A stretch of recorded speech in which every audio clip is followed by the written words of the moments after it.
উন্মাদ হ'ব নোৱাৰাটো এক যন্ত্ৰণা। উন্মাদ মানুহবোৰেই পৃথিৱীত চূড়ান্তভাৱে সুখী মানুহ।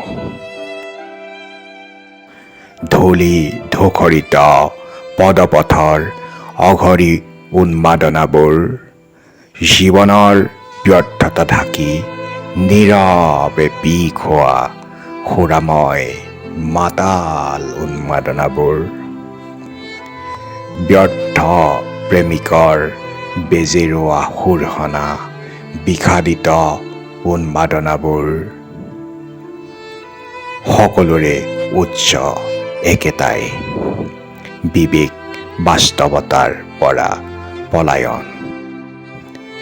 এৰা, উন্মাদ হ'ব নোৱাৰাটো এটা যন্ত্ৰণা, অসহ্য যন্ত্ৰণা।